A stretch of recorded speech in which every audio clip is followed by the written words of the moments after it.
Alright, hello, greetings and welcome everyone. Hello. My name is Harrier Citadel, avian alien sentinel of Fort Mystehaven, perpetrator of creative chaos and general maker of things. And we are here again. It has been a crazy week leading up till now, but we survived, and we are here. Whoa. First order of business. It is gonna be interesting adapting again, because I have decided to no longer multi-stream to Twitch as of today. I had been, flip-flopping whether I was going to do so or not for a while, but I've decided that I'm, for the meantime, not going to be multi-streaming to Twitch for the foreseeable future while I try and focus my efforts here on YouTube. So thank you guys for joining us. I really appreciate it. I hope that things are working in all of the places. We shall see. I don't see any reason why they shouldn't be. It feels like I've had to press less buttons to start stream, and it's very strange. But it's not necessarily a bad kind of strange. So, let me just get a jacket on, because I've just realized that I am freezing out of my wits. I'm absolutely frozen out of my wits.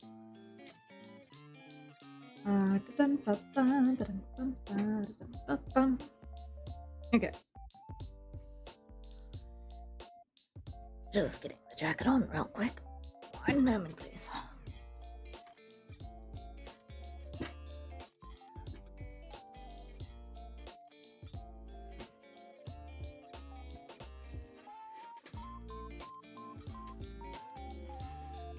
It's not supposed to be this cold in March. Anyway, here we are. There we go. That should do it. All right.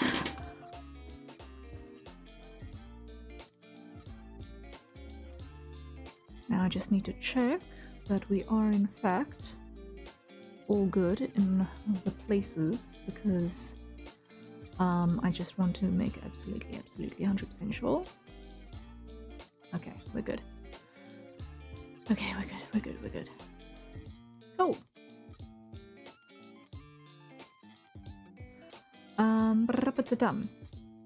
Right. I will update this tomorrow. I will update the Twitter title for its thing tomorrow, but we are exclusively on YouTube, despite what you might see if you are popping in from Twitter side. We are exclusively on YouTube today and going forward. So I will make edits to my broadcast. I just ran out of time. I completely ran out of time. I was busy with other stuff. And then needed to handle a few bits of last prep, and I ran out of time. But it's fine.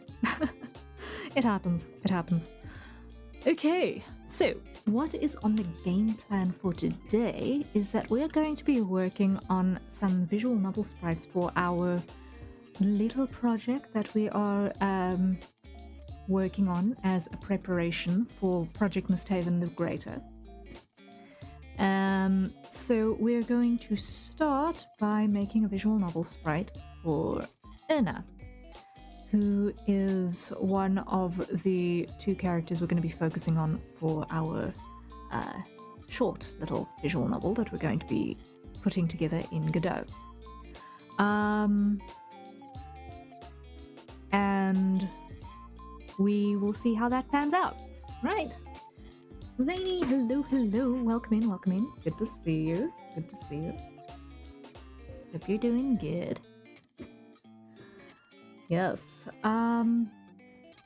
So I am fully aware that notifications have been not entirely forthcoming on all of the platforms for today's stream. That's fine. We will have that all rectified for tomorrow. I gave you guys a lot of warning that we were going to be on YouTube today, so hopefully it'll all be fine. Hopefully. So with that said, let us head over to where we're going to be. So this is our reference. It is literally the only picture of Erna that is presently in existence. This is our rough concept sketch that we made of her.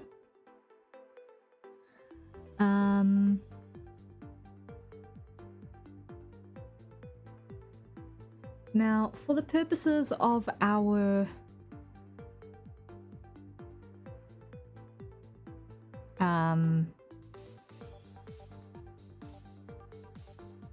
very, very, very small visual novel, I don't think we're going to worry about trying to make this particular sprite too over the top in terms of how many variations it's got.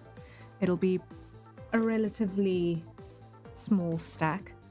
We're going to stick with a single pose, and we're just going to change facial expressions. That's going to be how we're going to handle that one.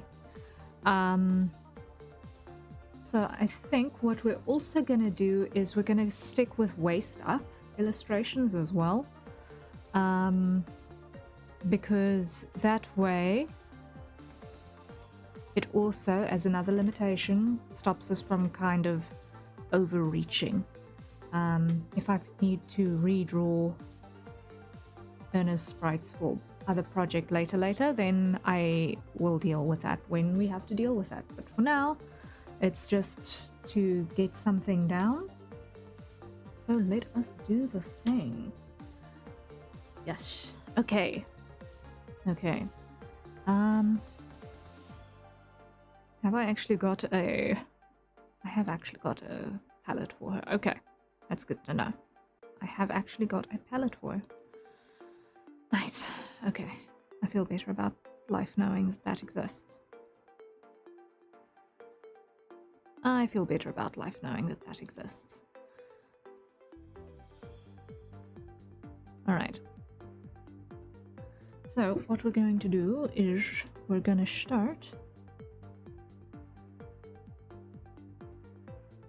by just sketching out a base that we're going to use, on top of which we will put together our expressions.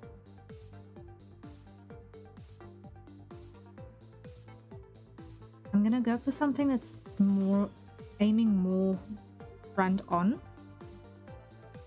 in terms of posture.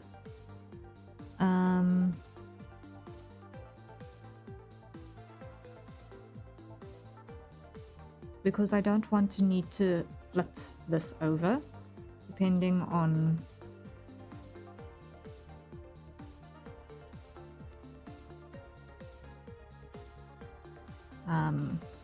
who's where on screen at any given point in time. We haven't finished the script for this thing yet, but we're going to keep it pretty small and contained, so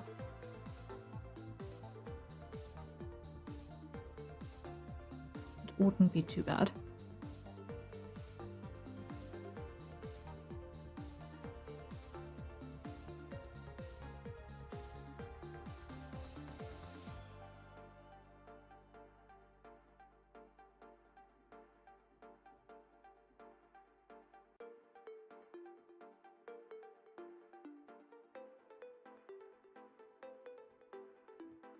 Yeah, I think that's enough in terms of amount of character that we see.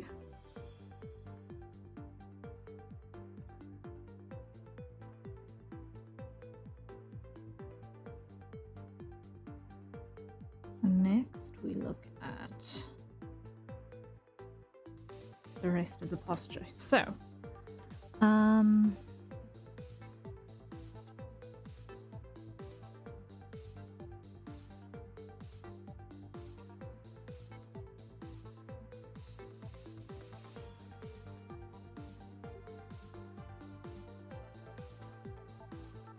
I think for Erna here, we're gonna go for a posture that's a little bit more dainty, I feel like, is probably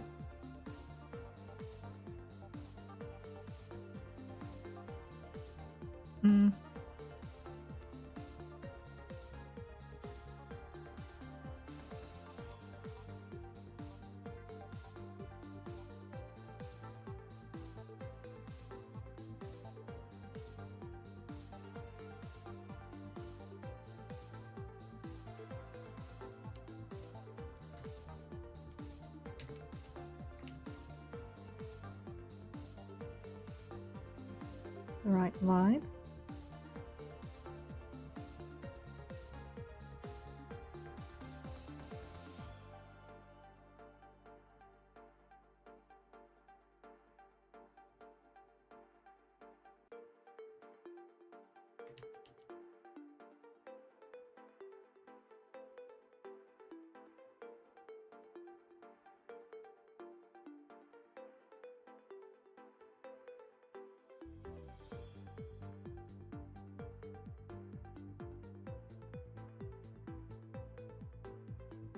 Okay, something like that.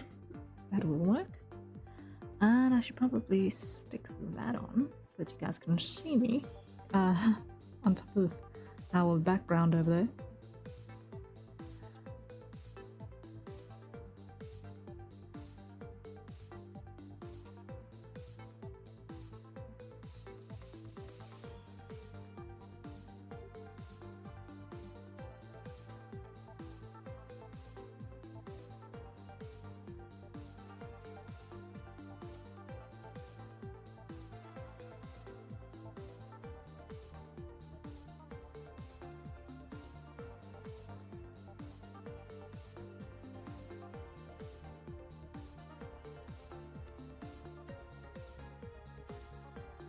Something like this ought to work, I think.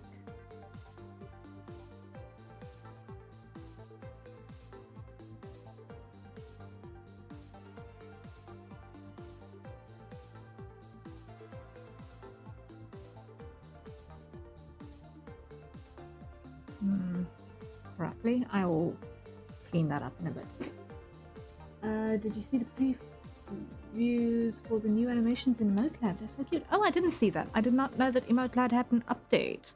I will need to check that out. I have been a bit drowning in IRL things the last couple of days, so I honestly was not even aware that there'd been changes. But it's good to know. Thank you for letting me know. I will go check those out. It hasn't yet? Okay, so it hasn't yet updated.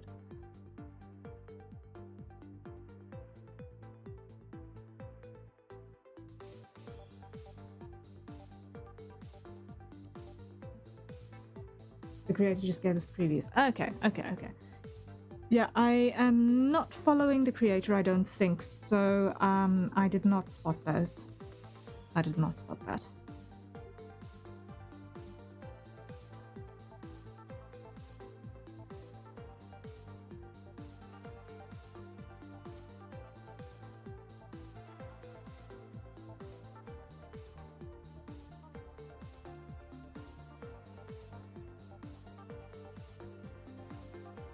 You know what, I'm not going to put those landmarks in because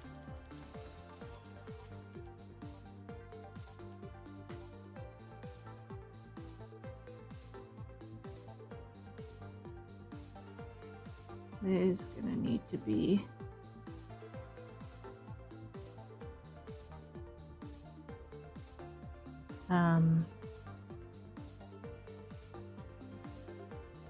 there is going to need to be a second outfit set. Okay.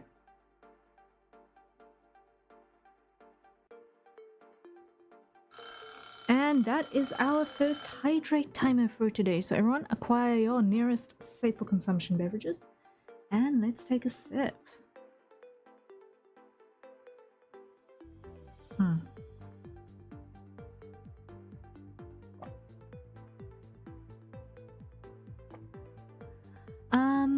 Just double checking, is the audio balance okay? Are we okay on the sound?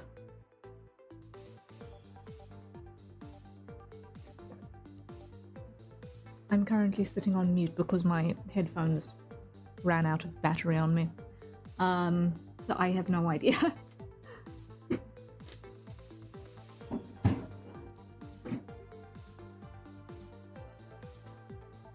I honestly have no idea.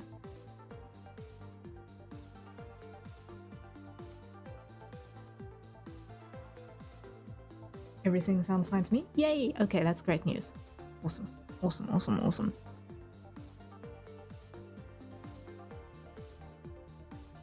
Okay.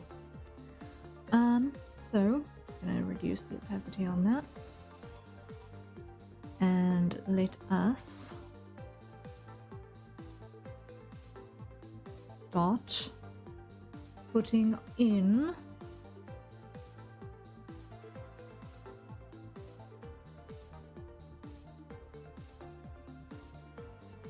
our inks.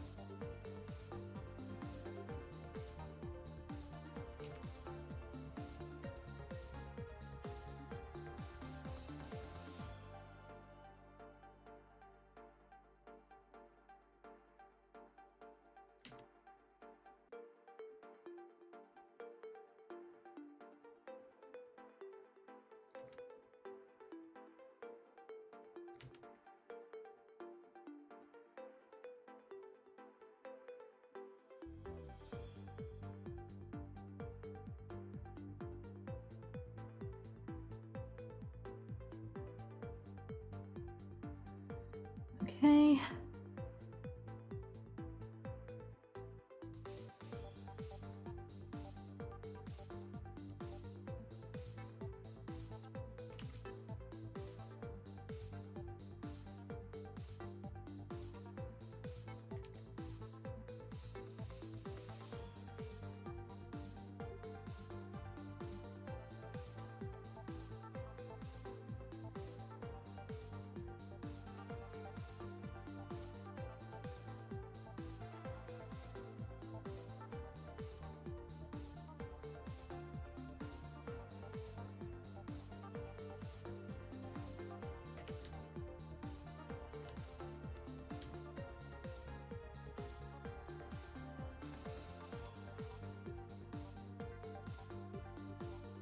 There we go.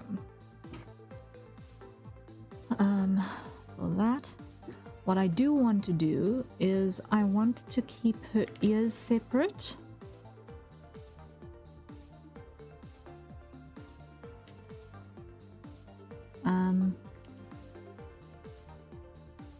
For now,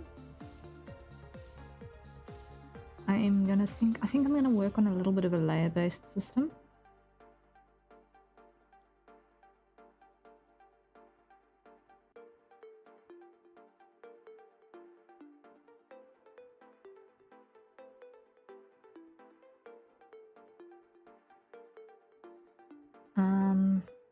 So let me do this.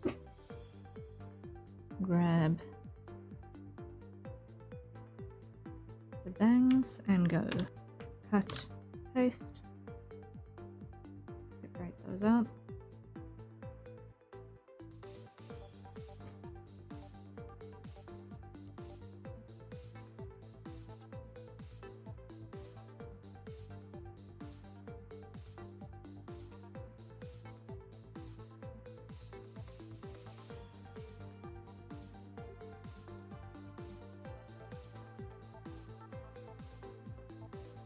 And where is this?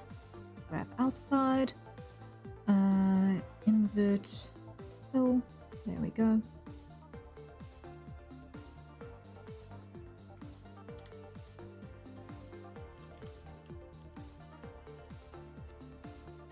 Okay, let me grab that.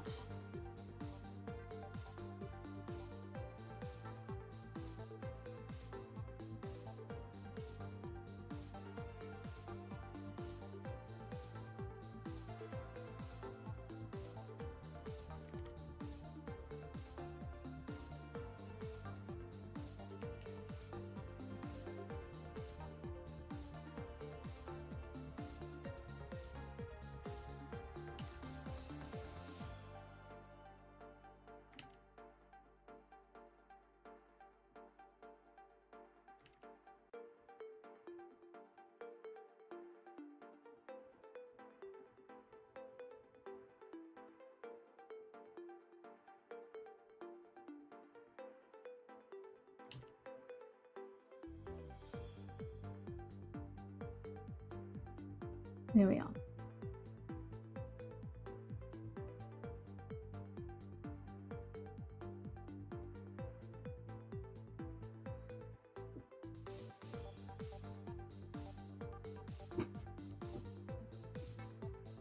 And we're gonna go pull this one head back, and everything that is going to be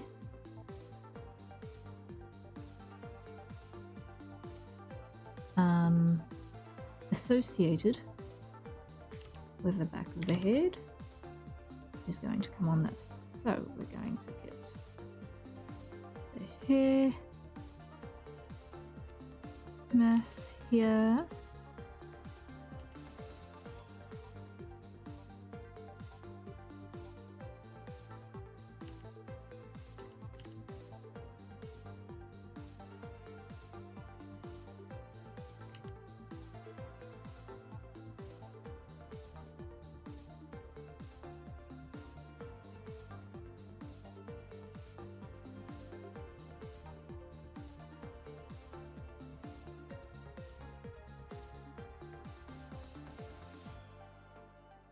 I do not like that shape. Okay.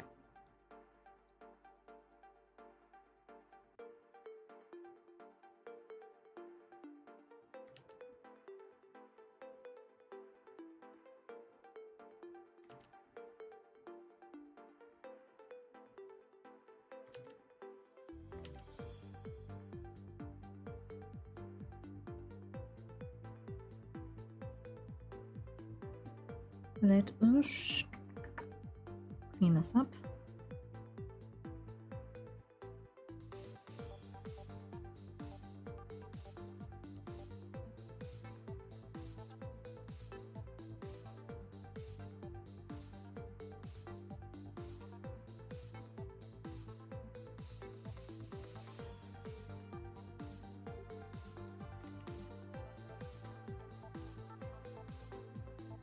Okay.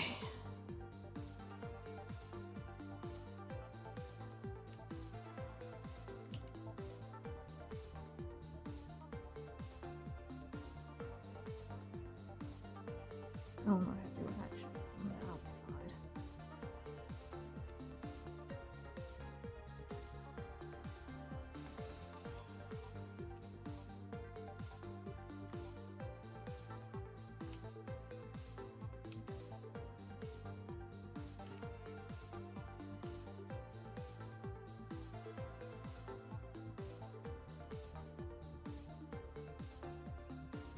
Okay, that'll do. Now the opposite side.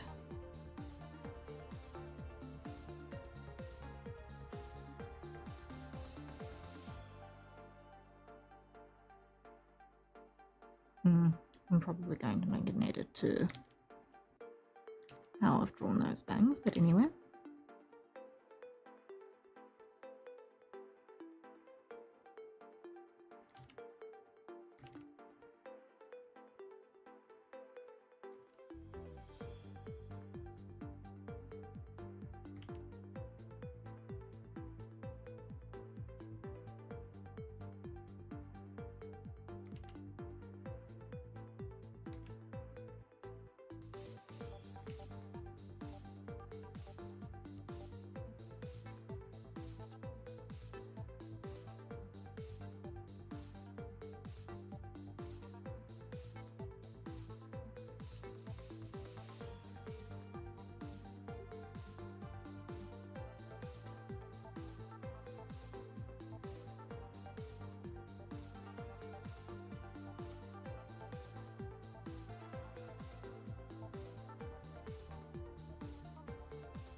Okay, clean this up.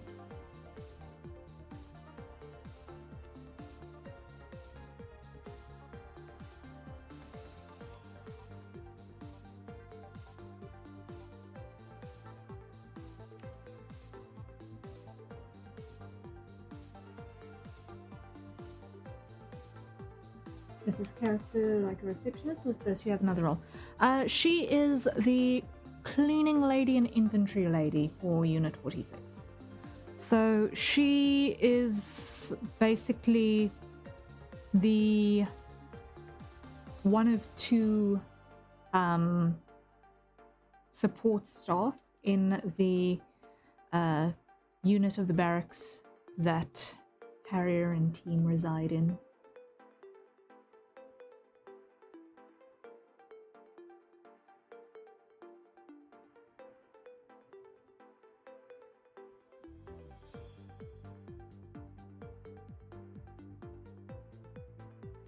They don't particularly need reception per individual block.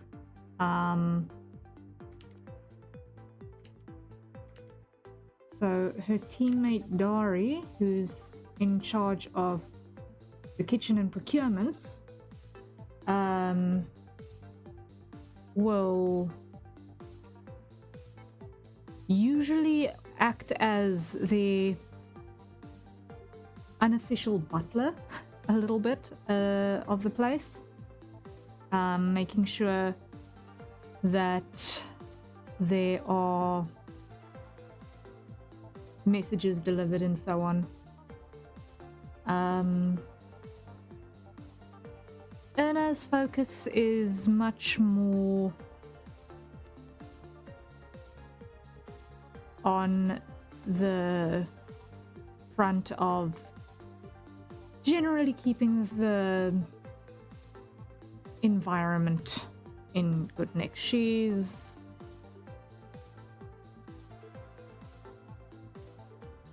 administratively capable, but she very, very gladly passed that role onward when the division of duties was brought up.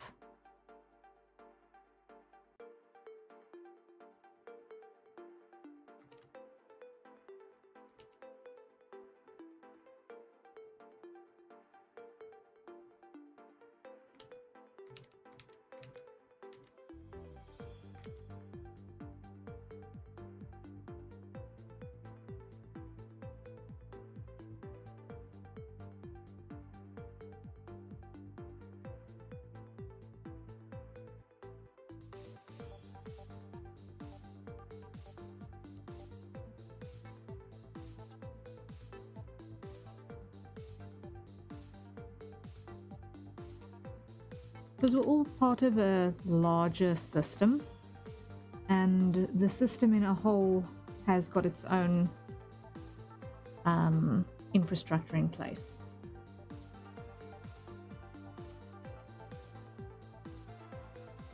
So on an individual level, each block or each unit,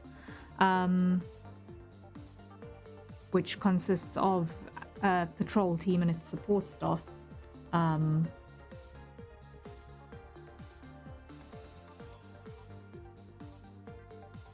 it doesn't really require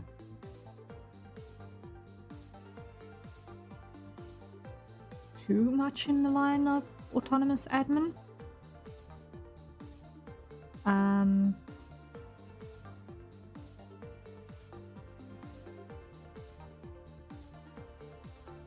But yeah, there are a lot of us. There are a lot of us in circulation. I think when the barracks are at full capacity, which honestly doesn't happen often, when the barracks are at full capacity, there's room for like 300 members of the patrolling Mist Guard. But yeah, let's just say that does not happen often. Staff turnover is quite high for various reasons.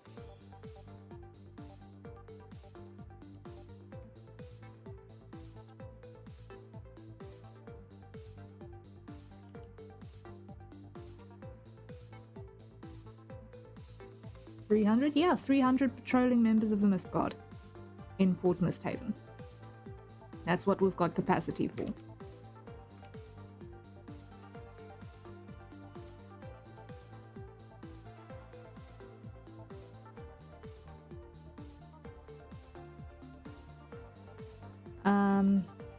which is kind of useful because we're not actually allowed to patrol too frequently for safety reasons.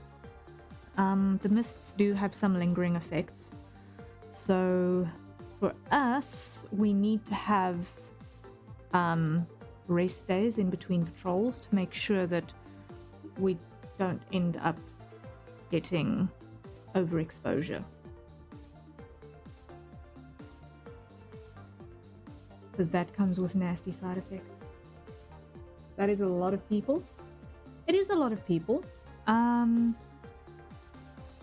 Like for a march the size of the Mist March, it actually is quite a significant number. But when you have 2 patrol teams going out on a day, or 2 units going out on a given day, each unit consisting of 9 people, and there needs to be a minimum of 3 days between patrols, you're going to go through all of those people relatively quickly. The more staff, the more patrol teams we can send out at the same time, which means the more likely we are to find anyone who might have gotten lost out there, and all of that. But we sometimes are down to only being able to send out 1 team at a day.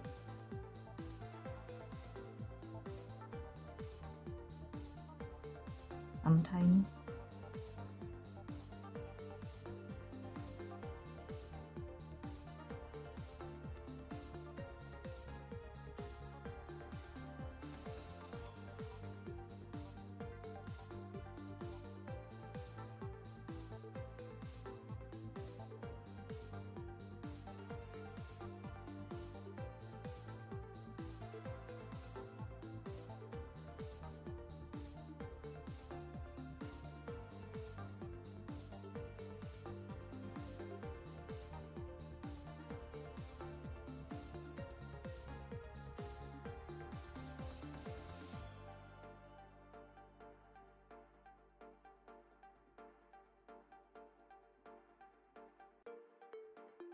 But yeah, I don't think we've ever actually been at full capacity before. I know we've made provision for it, but I don't know if we've actually ever been at full capacity before.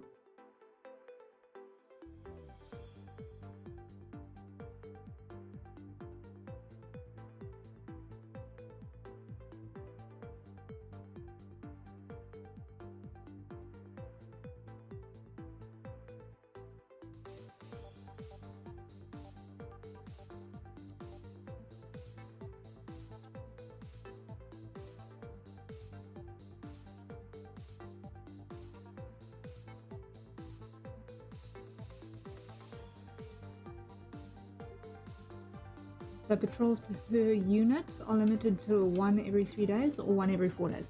So a patrol team cannot go out into the mists more frequently than once in 3 days. So how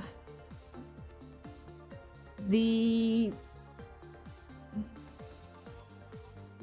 in other words, if you've got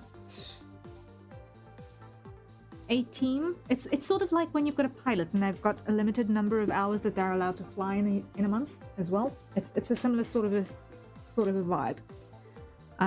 If you are out more than that, then it starts to become a safety hazard.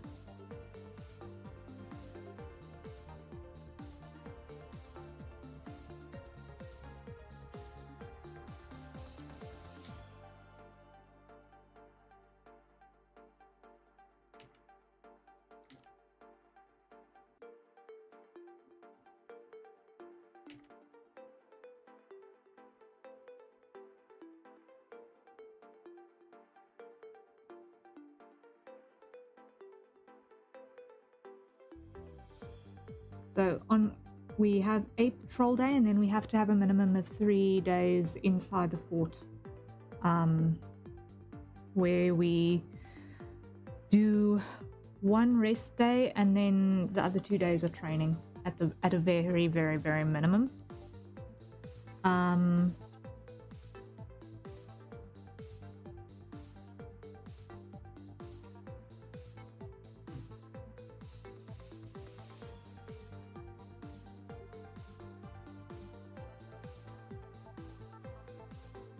So day 1 patrol, day 2 and 3 rest and stay at base, day 4 patrol, repeat.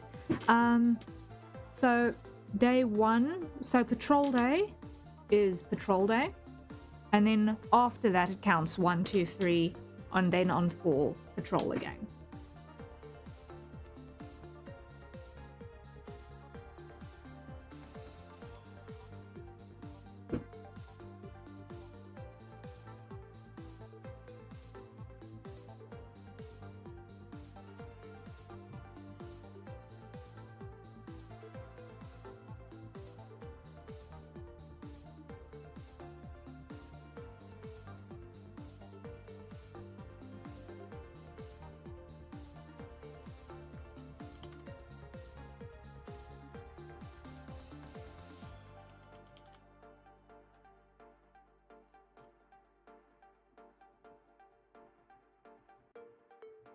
So every 4 days, each unit can patrol. Understood. Yeah.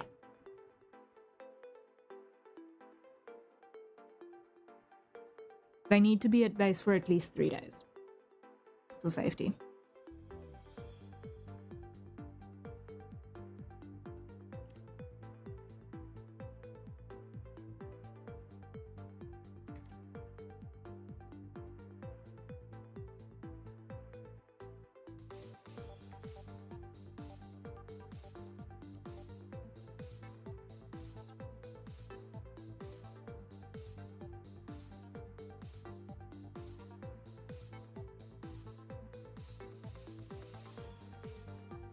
Because the mists are vicious.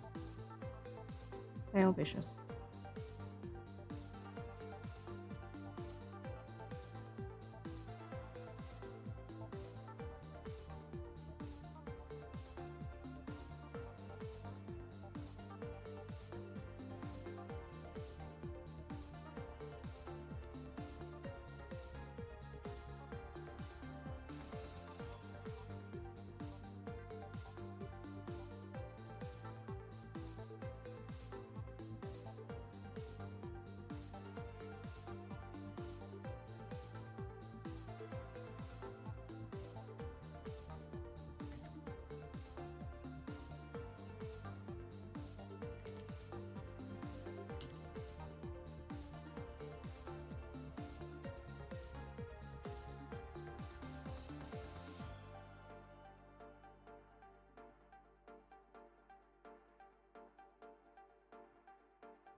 Okay.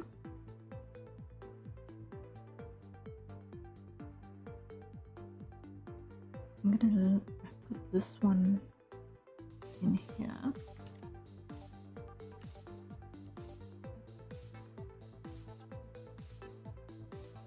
But I'm gonna separate the other arm into a top layer.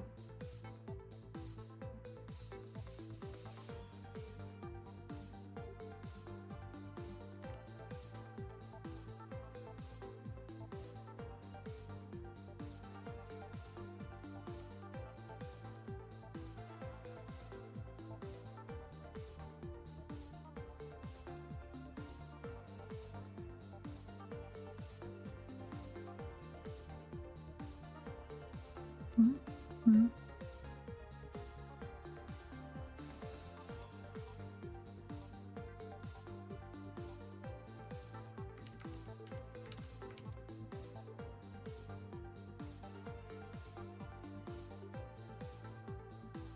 Just needed to count the knuckles there for a second.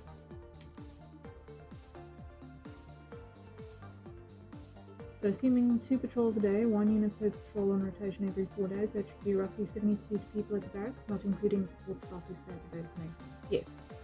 So that is on the absolute skeleton minimum number of staff we can possibly afford.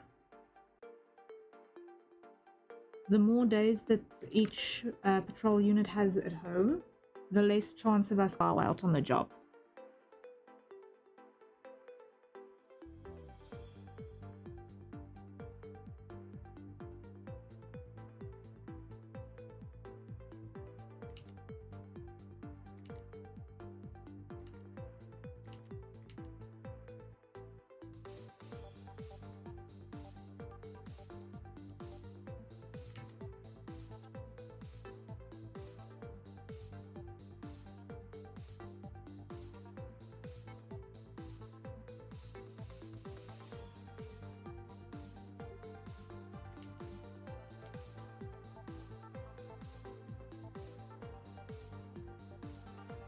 Very cool.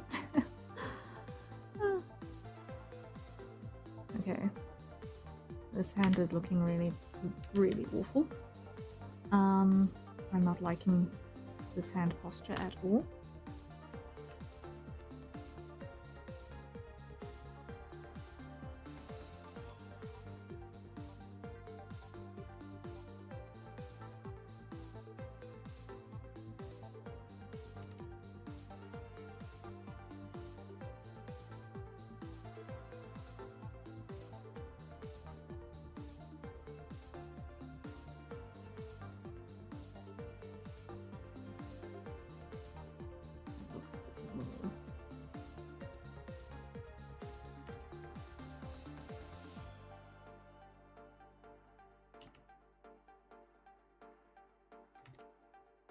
Viable.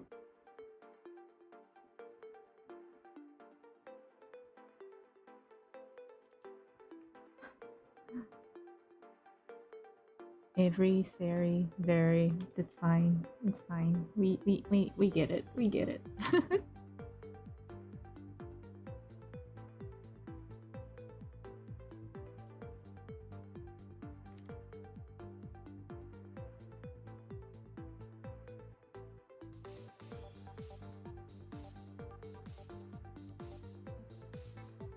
Okay, how does that look when I zoom out?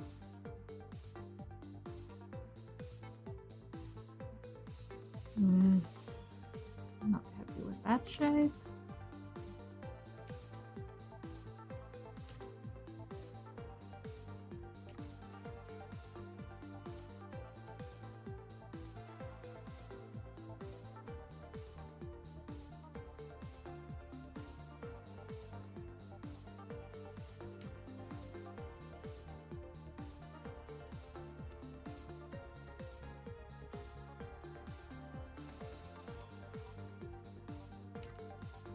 There we go, there we go. Getting there, getting there. Okay.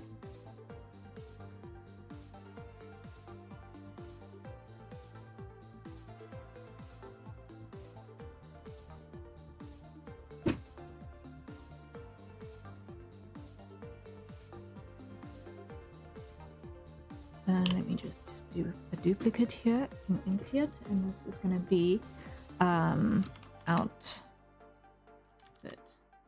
1 and duplicate and outfit 2 and duplicate arm. There we go.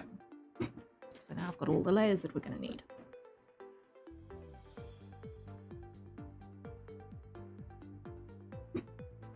Is this my most stellar example of anatomy? Probably not. But.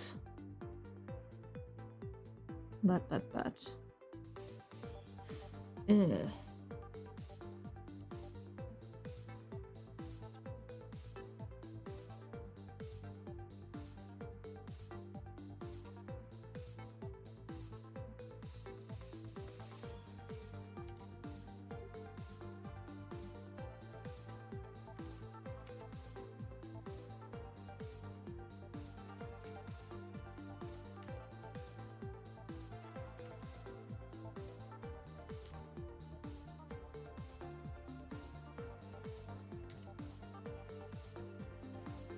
Let's just get this looking a little bit softer. This shoulder is looking a little too masculine right now.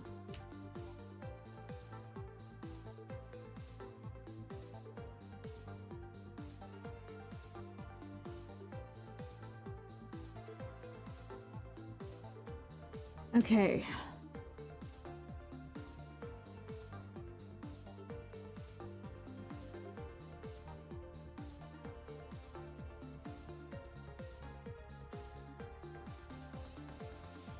Now we grab that.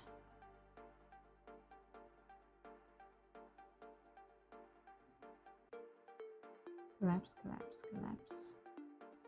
Hide that. Hide that, hide that.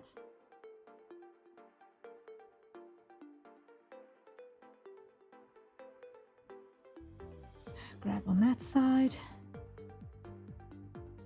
Invert and full. There we go.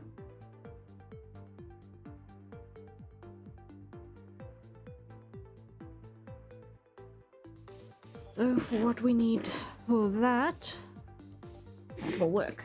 Okay. So now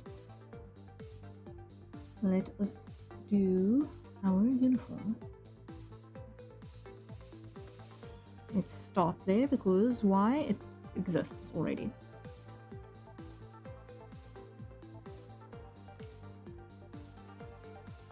I've not yet planned her civilian outfit.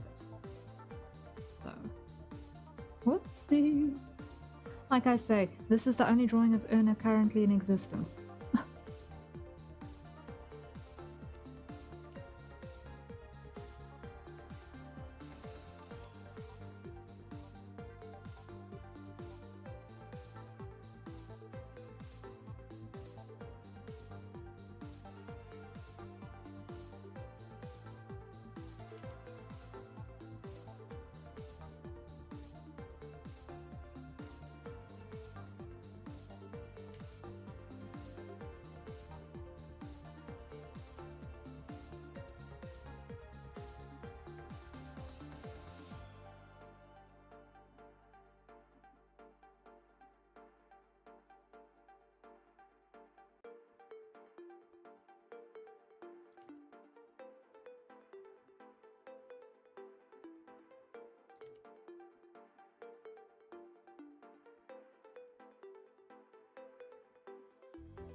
Alright, and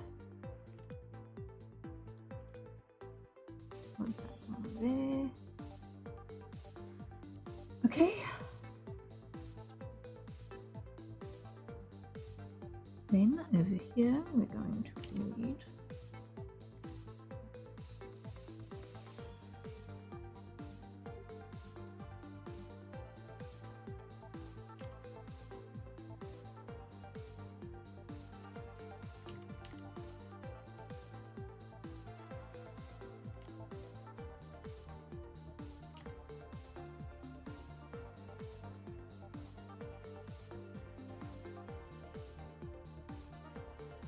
something like that.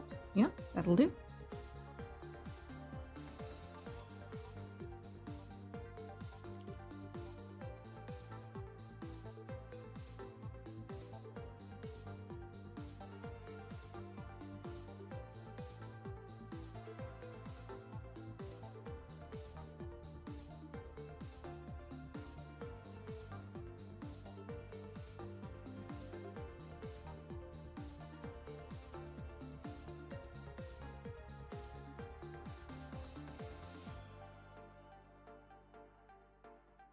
And let me just zoom in here so that I can just double check myself.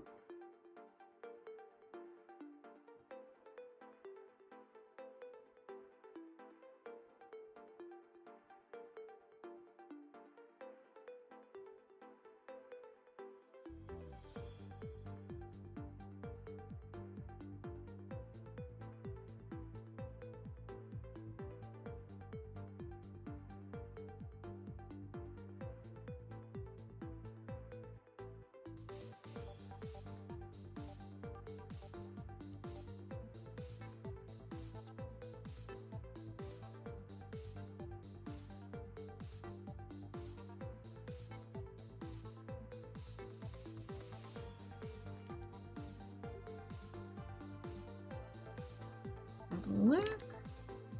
You guys know what I forgot to do? I forgot to reset our hydrate timer.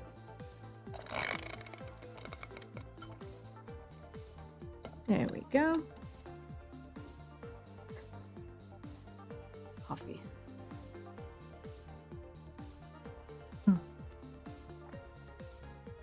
I forgot to reset that. Oh dear, that's not gonna work.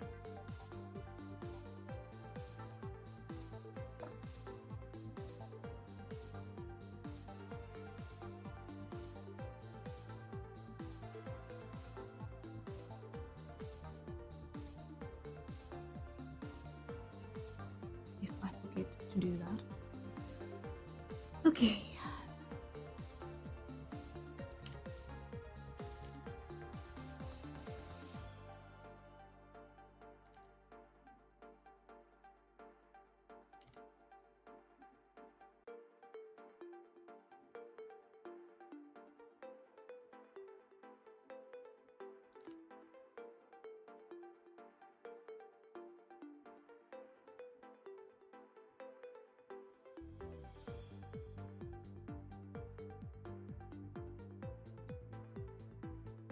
Eek. Zoom in. There we go.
Okay, just hide that for a moment. I just want to get it grip.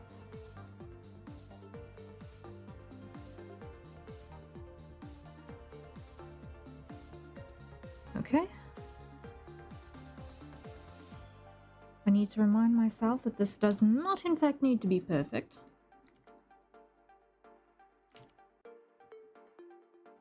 Because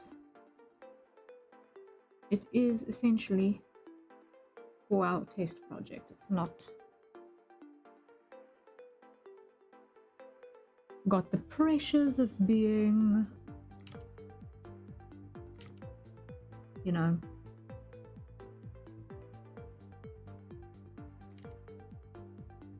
absolute final type.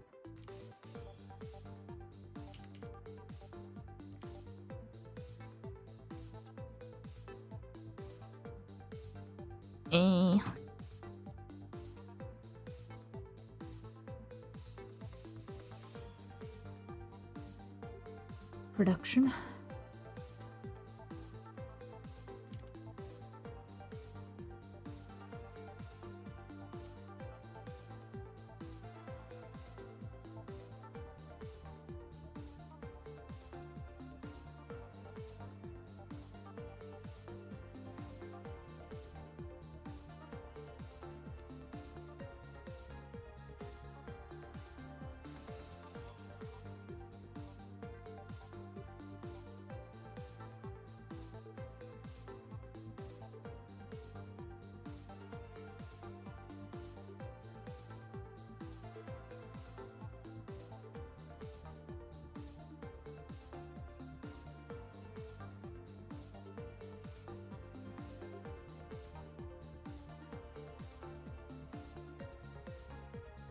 Okay, and on this side, we're going to do the same thing.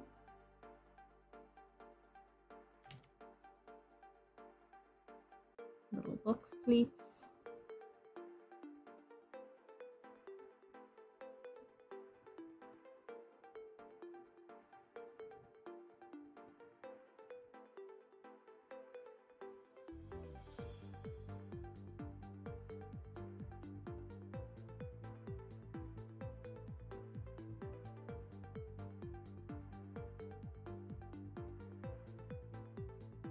There we go. Now, no. What I want to do is I want to just check over here real quick. Okay. Eek.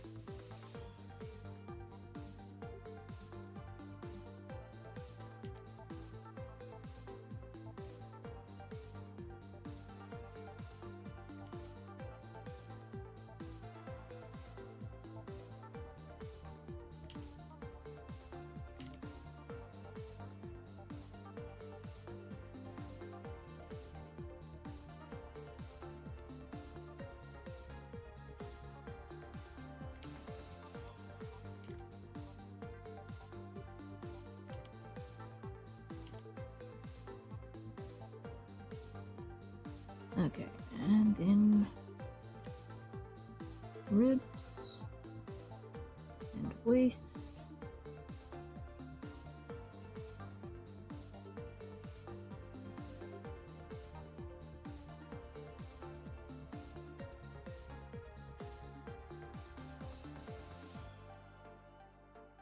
All right, and that's gonna be like so.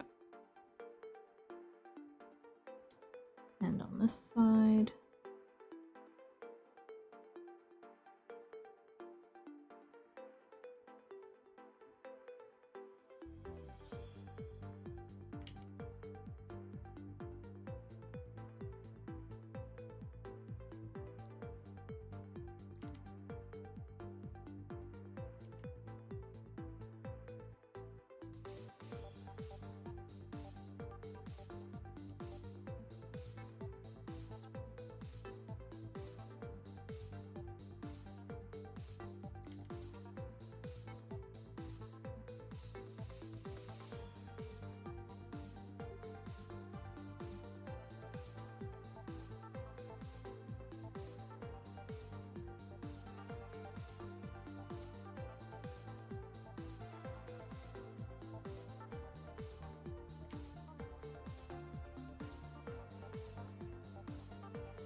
we are very nearly done with our base, and then we can move on to expression work.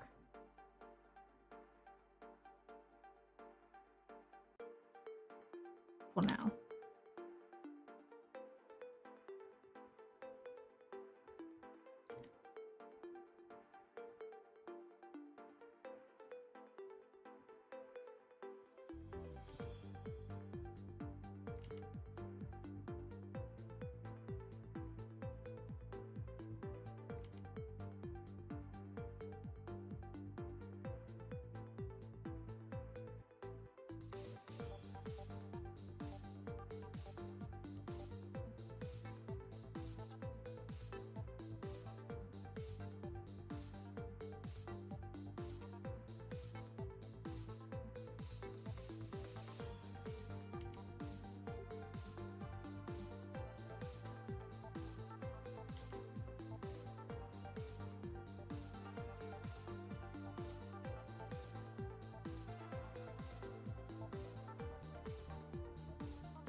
Now I just need to do cups on here.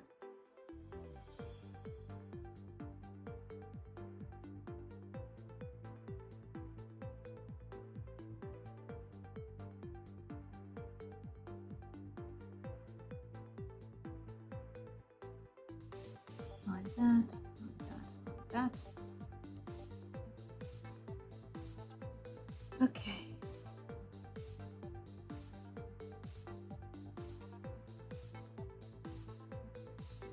Like the outside.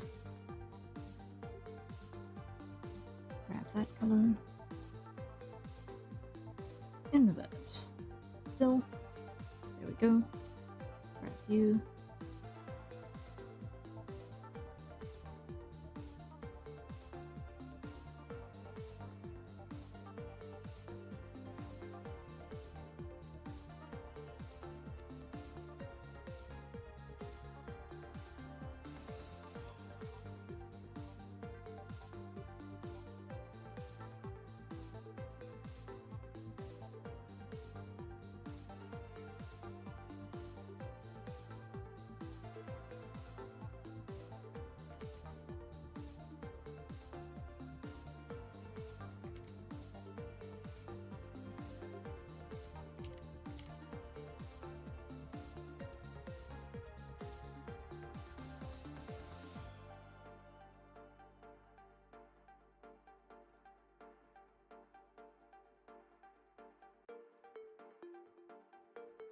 Alright, now over here, just clean up these pleats.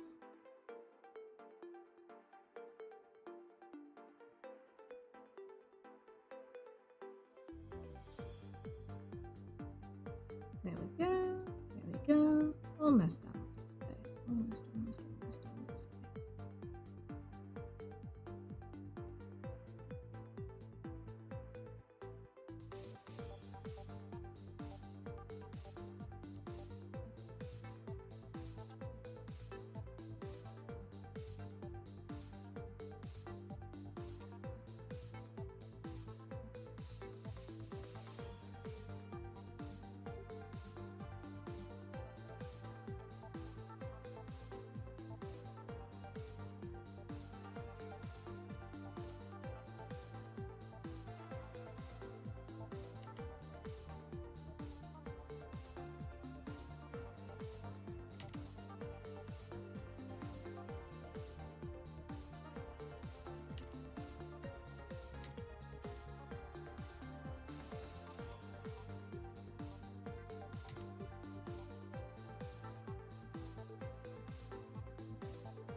This one is big.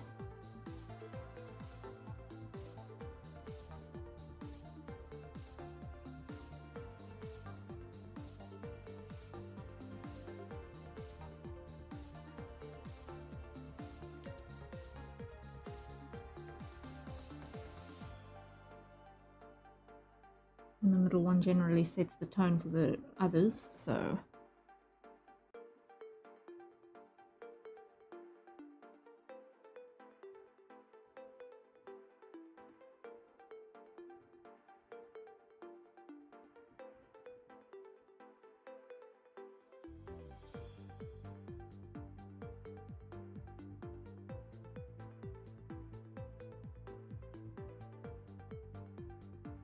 okay. Next.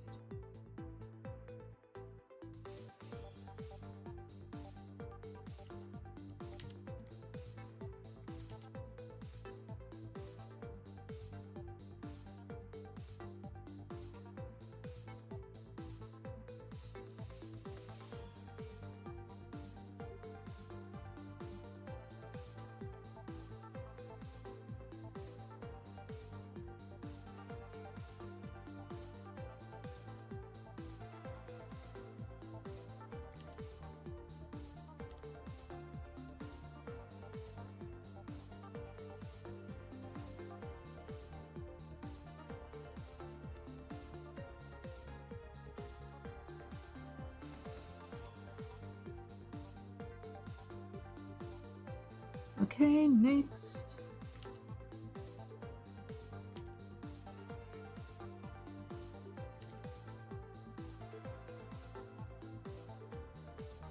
Mm.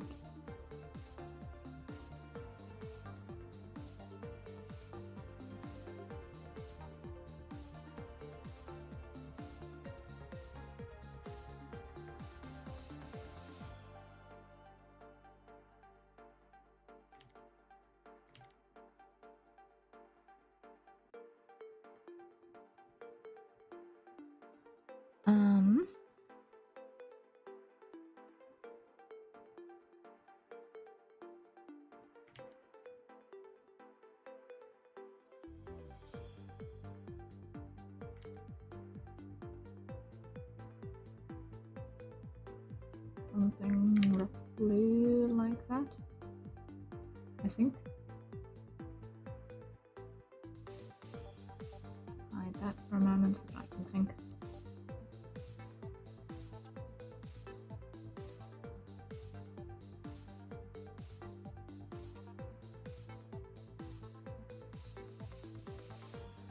Okay, and then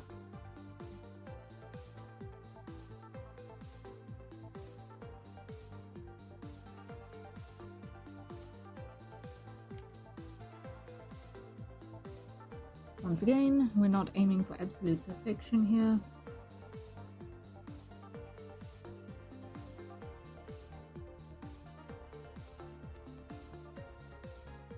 I just want something that will work for the purposes of our little test game. Okay, so now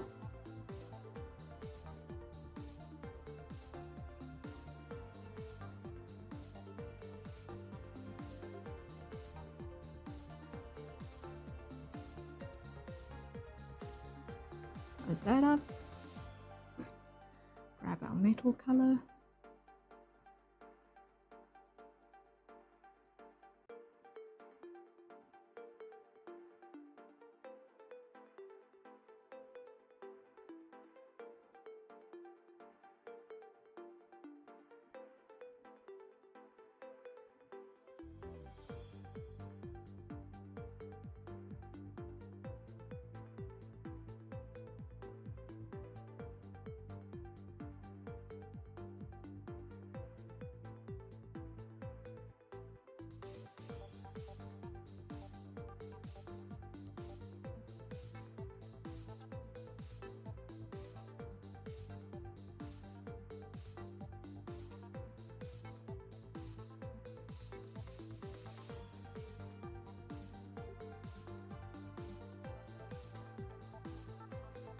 Okay.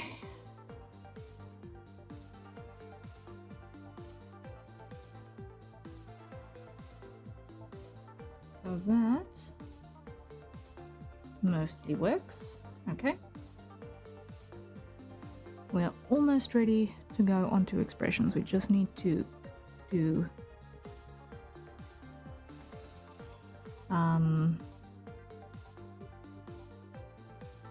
this arm, and then we're good to go.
Okay. Hide you. Hide you. Hide you. That is the right color, yes. Grab outside, invert, fill.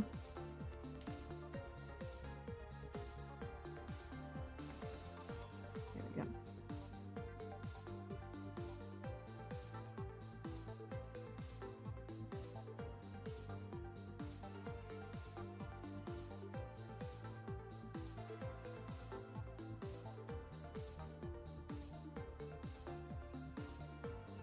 Okay, that'll do the trick. Save as, and let's call this one test sprite. Erna, save. And then I'll export the batches with proper names when I've got those in place. Okay. But we've at least got our foundations down. I can live with this.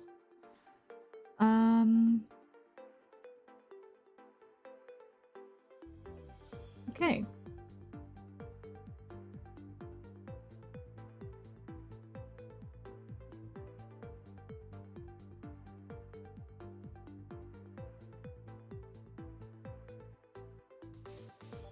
So now we need expressions.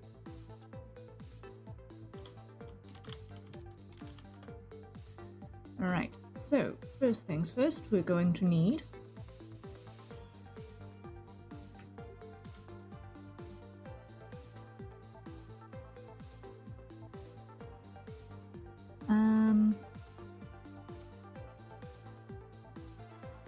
one, two, three, four, five, six, I think is a good start. We're going to need our neutral, quiet,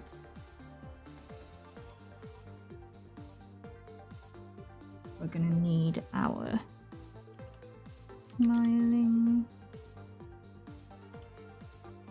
we're going to need our surprise,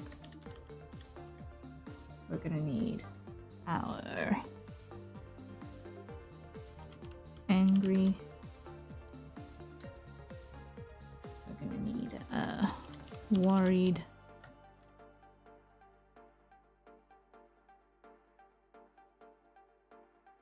and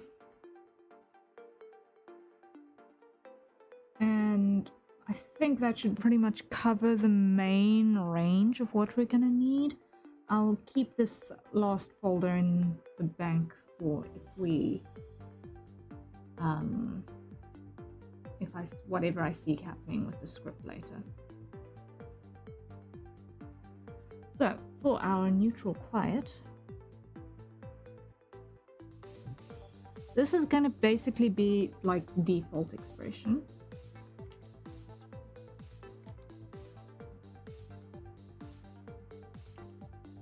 Resting face, basically.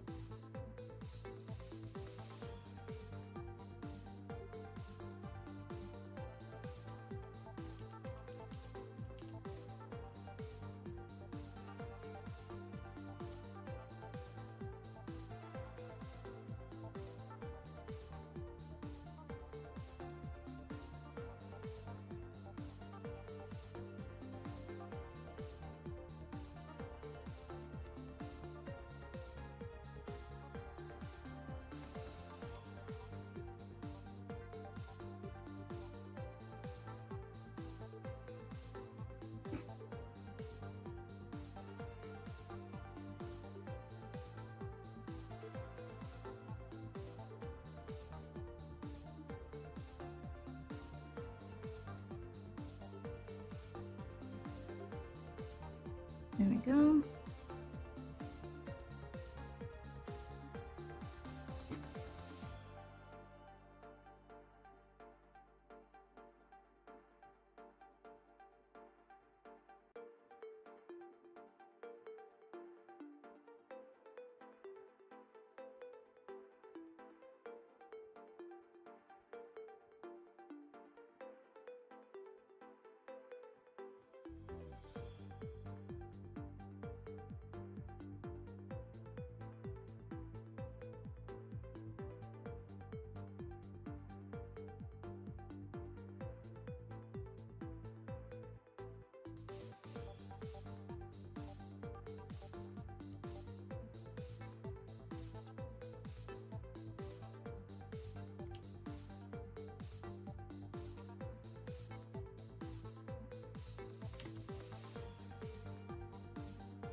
That should do the trick. That should do the trick, I think.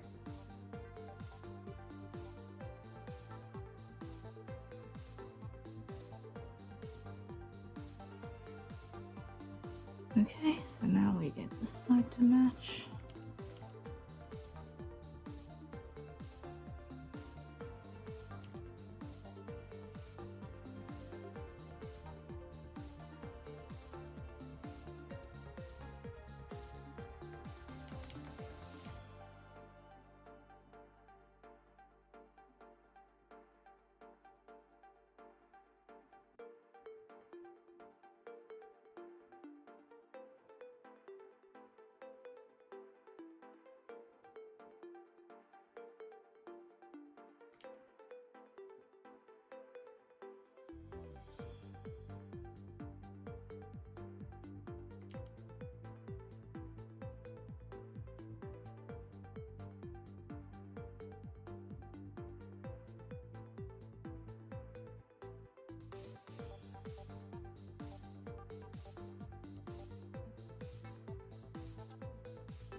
That'll work, that'll work.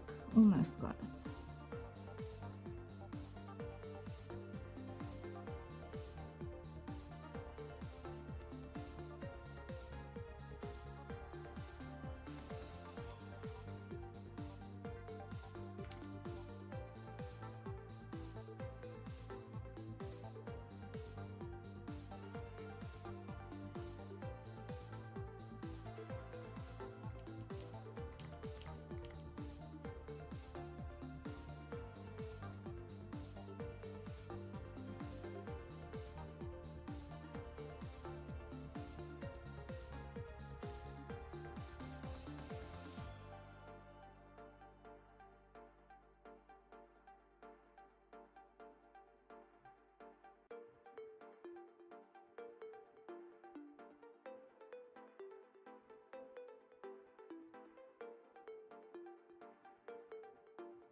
That does not look like the right color. No, because it's not. That's the one I'm looking for.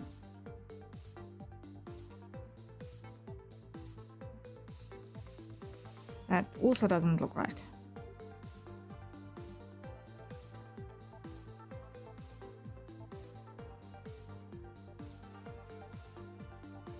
Replace.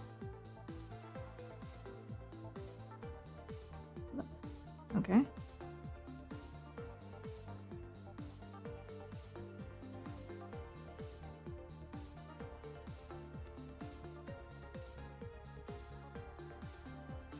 Aye. Okay. And that is a hydrate. So everyone, acquire your nearest safe consumption beverages. And let's take a sip.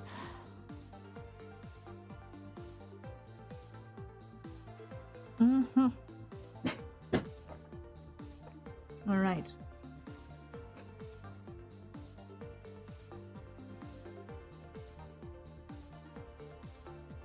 This is looking really trashy right now. I am fully aware of exactly how trashy this is presently looking. I'm working on it.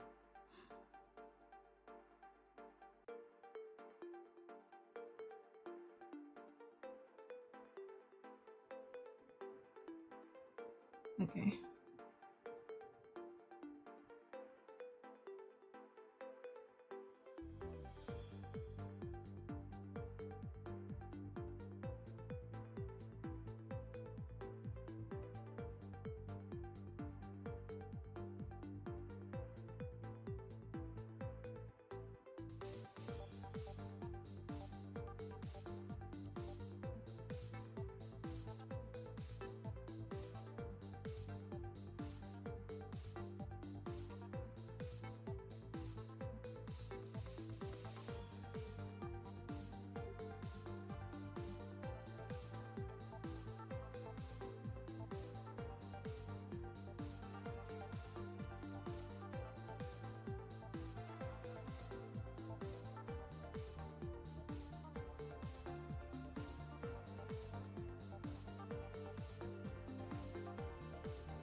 Almost got this. Almost got this. Okay.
Okay.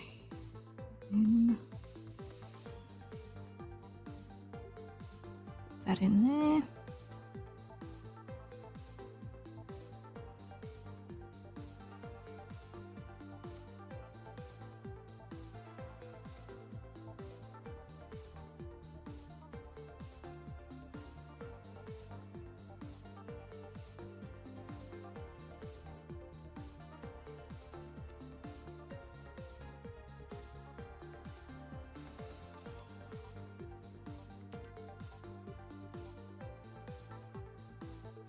Almost.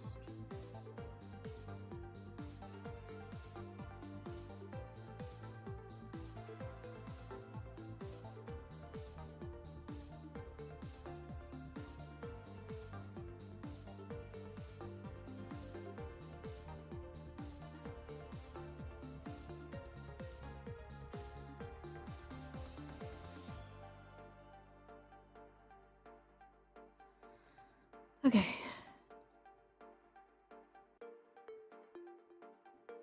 Slowly, we're getting there.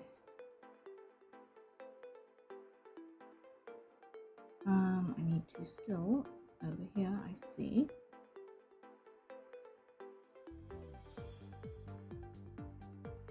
Put in this detail.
All right. And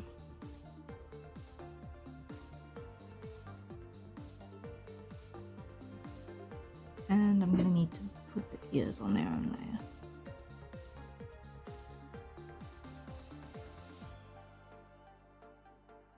Okay, so that's our neutral.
There's our smile. We'll colour it in a bit.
That should do the trick.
There we go, there we go, there we go.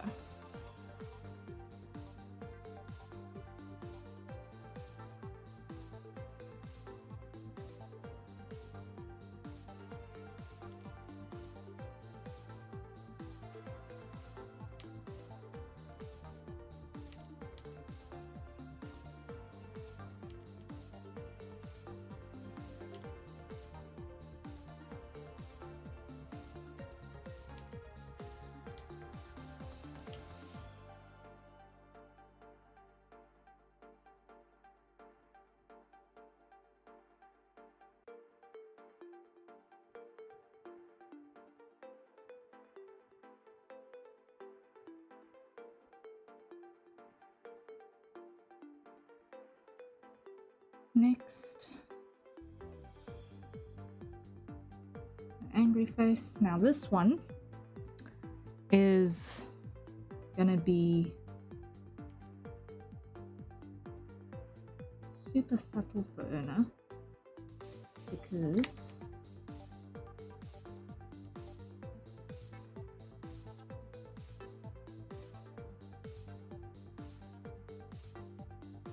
she is far more likely to be the beaming sort of angry than the raging sort of angry, if that makes any sense. Like, she will have the brightest smile in the world when she gets mad, which tells you immediately you messed up so badly that you're going to be buried.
Okay, that'll work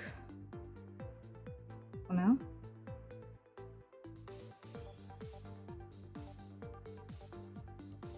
Let me just hide that for a bit.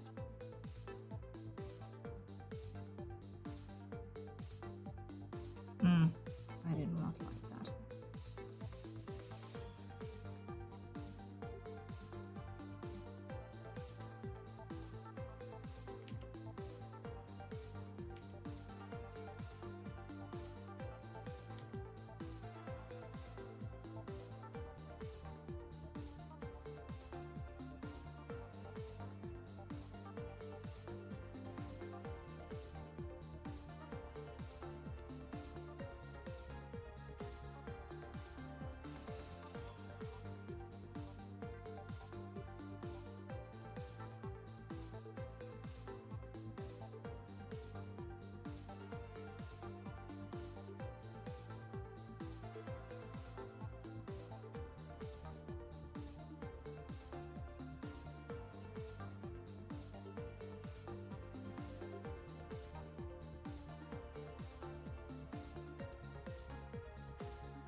Okay, and then for this one,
roughly like that should do it.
Oh, then roughly like that, I think.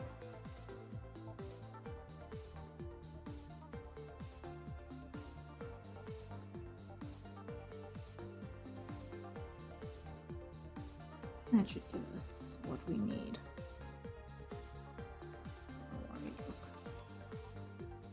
Okay, and then we will add the ears. I think I'm going to do the ears before I do the colouring on the rest of these. Once again, pretty much just a test set of sprites.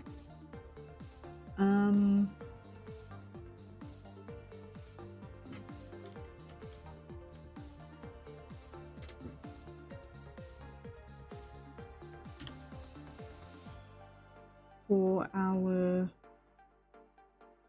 first attempt game thing.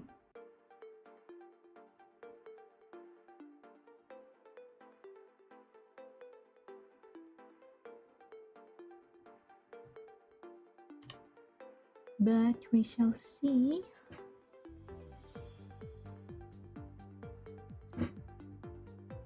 I can feel I have not really drawn much in the last week. Oh my word. I can feel it very, very, very keenly.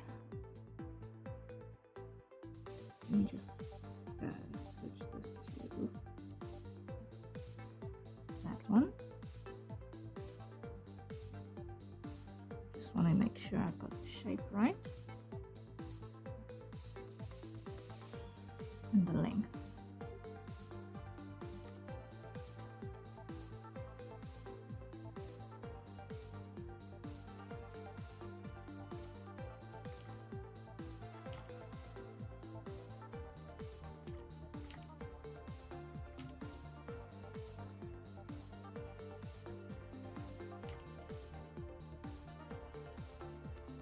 Razek, hello, hello, welcome in. Hope you're doing well.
Okay, so that will work.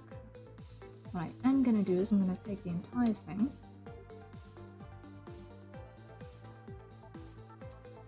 and I'm actually going to just bump it down, flip out,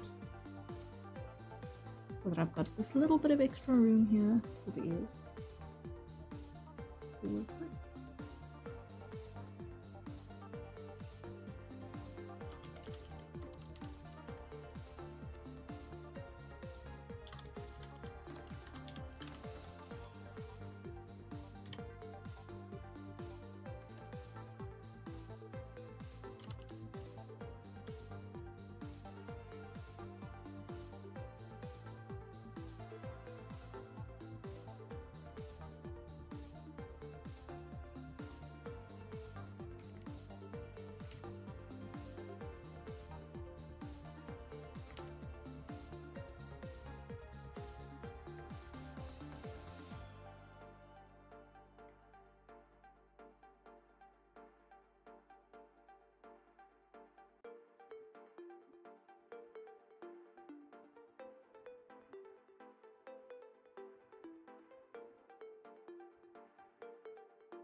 Now, where are you?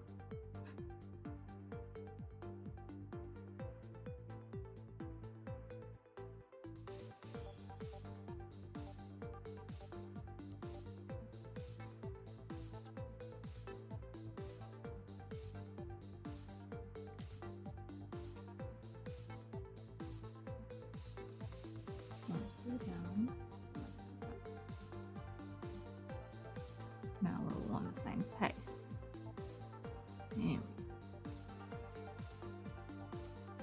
There we go. Now that looks more in proportion.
That'll do the trick.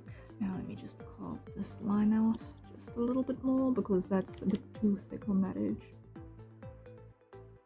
And it's bugging me. Okay. So that is ears up mode. Ears back mode.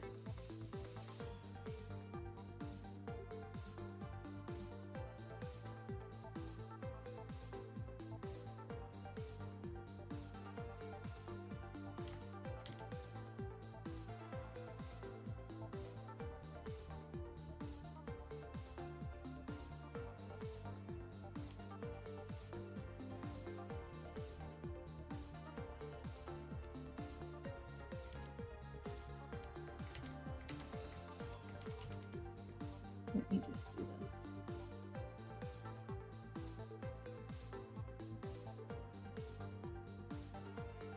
Copy.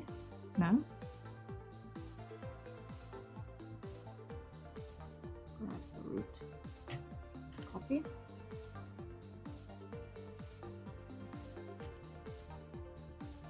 Paste. And paste. There we go.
That definitely adds a bit more to the expression, I think, just having the ears behave as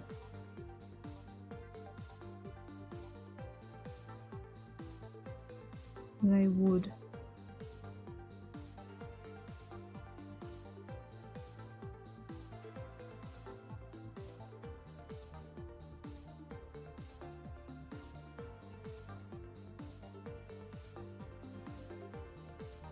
And here,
Okay.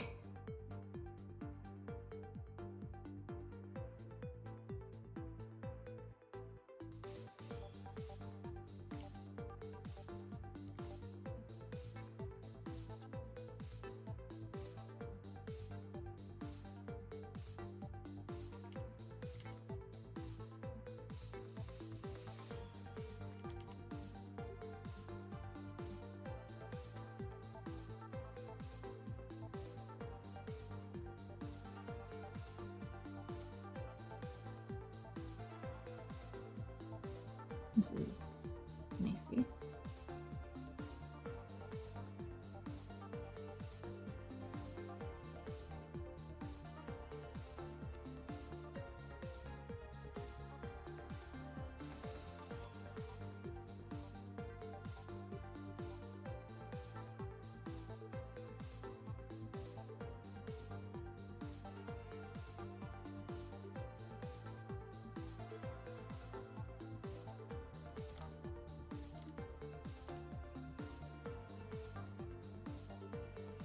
Okay, that'll work.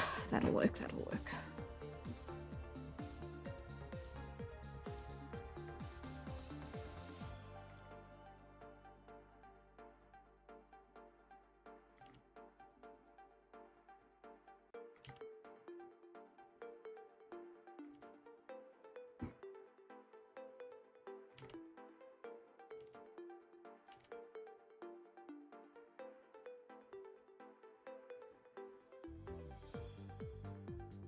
And save. Okay.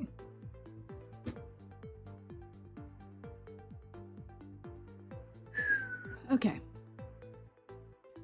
So we managed to get foundations in place. It needs a lot of refinement before I think I'll be happy with it. But we've got foundations. I need to call it a day here. Because there is a non-zero chance that I have a meeting in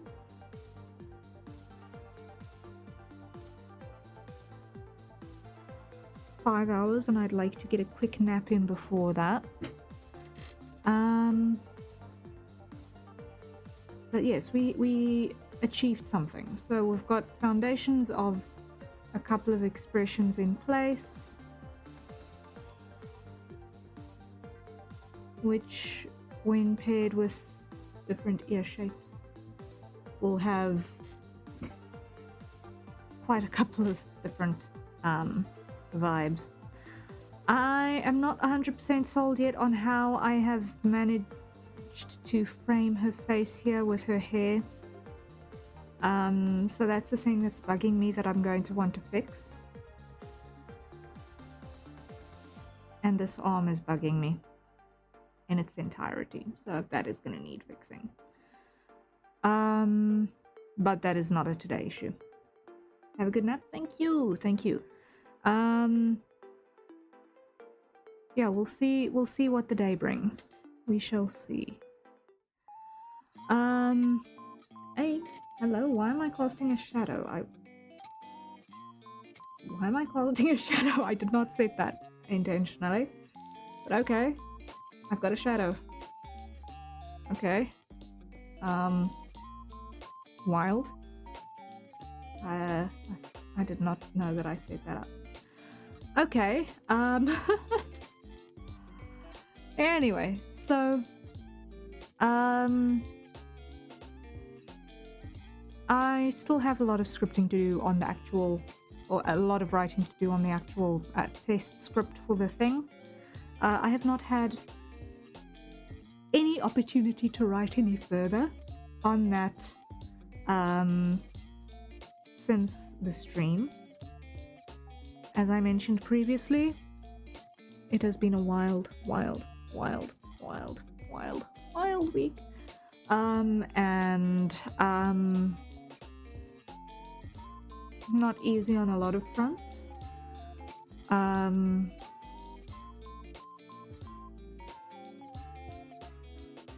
That we fight on. And we do our best to make sure that we can keep plugging away at all of the things in all of the ways that we need to be able to. So let me just have a quick look here. I've not got the schedule up on this machine yet. Okay, I need to remember to do that as a matter of priority. Or can I? Can I access? I should be able to access it. Yes, I am. Okay.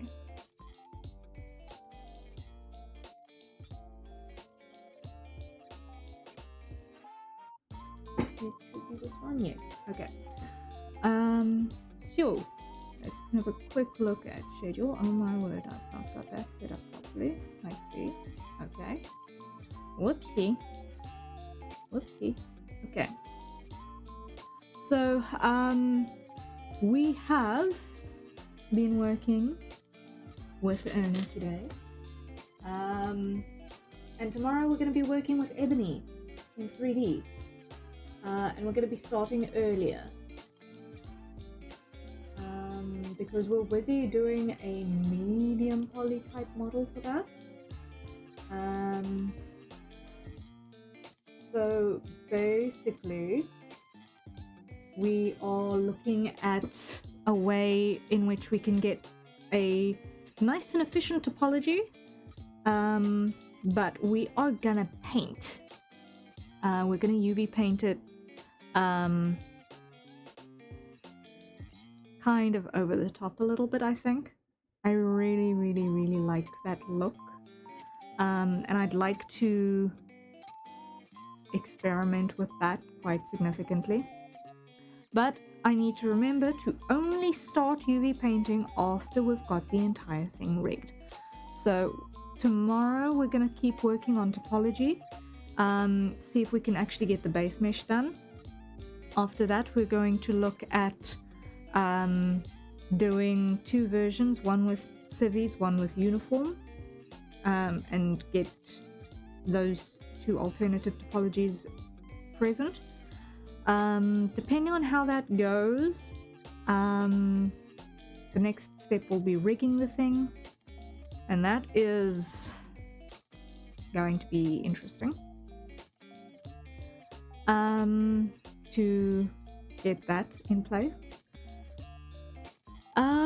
And then after we've got it rigged, then I can do the UV painting, which is going to be the fun part. The UV painting is the part I am definitely looking forward to the most. So tomorrow we continue with topology, and then after that we keep experimenting. And then Thursday's birthday. It snuck up on me. I dislike UV mapping. UV mapping is a bit of an interesting challenge, but actually painting is fun. Yeah, because the UV mapping, it all depends on what all tools you have available to you, how easy they are to use, and how easily you can find the spots for your seams. I oftentimes find that it's easier to map your seams out while you're actually doing your base modeling, because it how can I phrase this?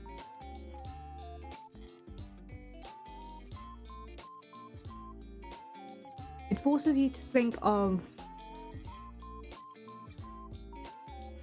what is connected and what is not connected, and all of that madness, and helps you plan your islands without accidentally missing an edge here or there. Because that's always annoying, is when you try and unwrap your islands and then boom, you've missed an edge, and then everything is unwrapping weirdly and you've got one face that's twisted behind the back of your entire UV map. Oh boy, that's not fun. But yeah,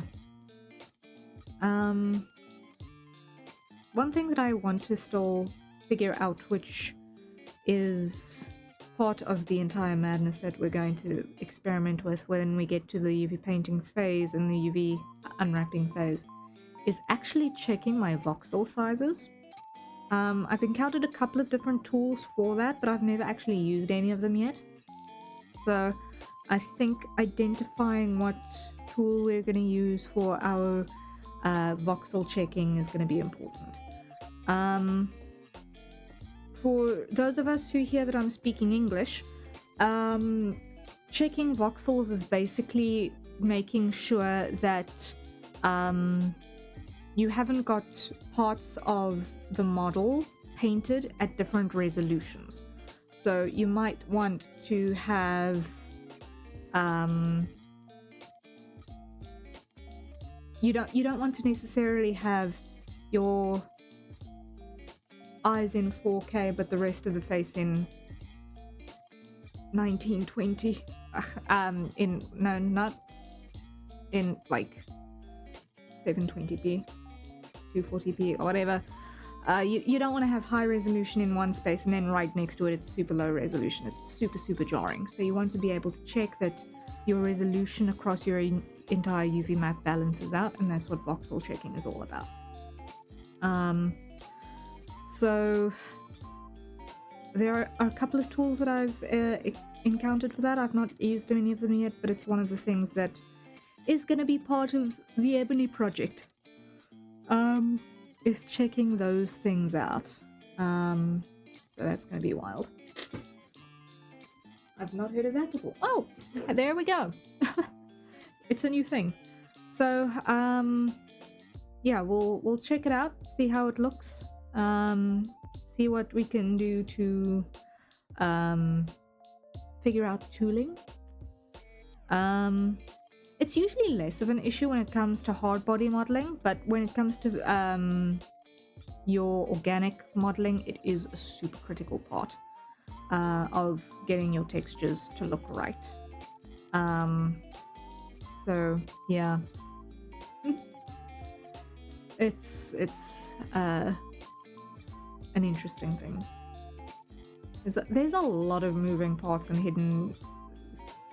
hidden considerations when one is doing 3D character modeling, that's for certain. Like, there are so many hidden considerations. It's fun to learn about, that's for sure. Challenging to execute, but that's why we're plugging away and going on a medium poly model instead of, you know, full VTuber. Yeah. But I had another thought. Alright, let me just see what's down here. Probably because with most hard body modeling, the textures are predefined in the materials and not being drawn on or created or painted right onto the model. Yeah, the procedural textures definitely help with your hard body stuff. Like, by long and a ways. Technically, your voxel density will still have an impact on that with the same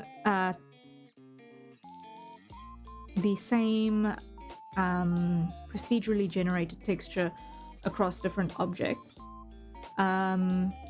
Like, for example, if you've ever tried to use the same tile texture on two objects, but you see that the same tile with the same settings looks different, that's going to be a voxel density issue. Unfortunately, I can't use procedural materials as Unity doesn't support that. Ah, I see.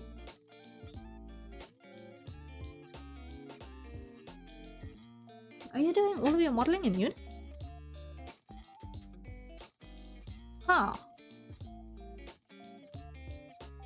I suppose if there are if there's a built-in thing that lets you do some basic modeling, that makes sense. Modeling in Blender and export to Unity. Oh, okay. No. You can use the procedural textures in Blender, but you need to bake them onto your UV maps before they can go into Unity. So it's just another step in the process. So you can use your procedural materials to get it, you know, easily plugged in, looks nice, all of that stuff. but then you need to bake it down onto your UV map as an image.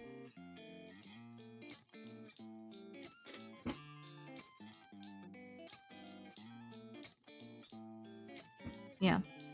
But yeah, anytime you've got an object that's going to be UV unwrapped, voxel density is going to be something that you're going to need to check.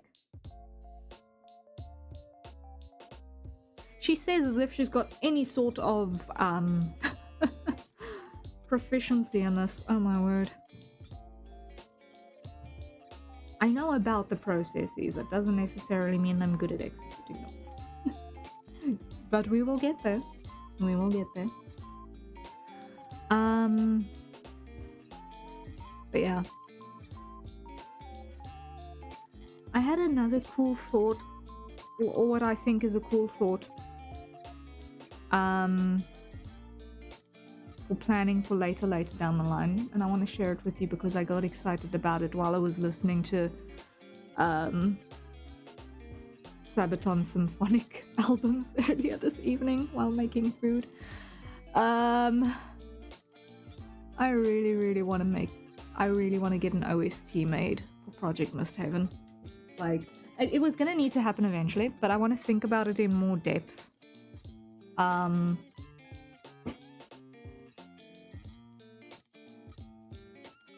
So I had this really wild idea to see if we can find out the potential for OST, yeah, the soundtrack, the original soundtrack. So the background music. Like, one can use free music and everything, but like, if one can get original stuff made, I'd like to.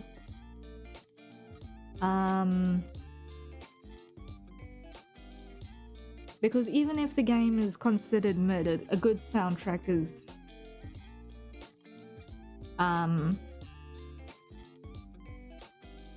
a good soundtrack that is a bespoke thing that people can latch onto. Even if the game ends up being lackluster in reception,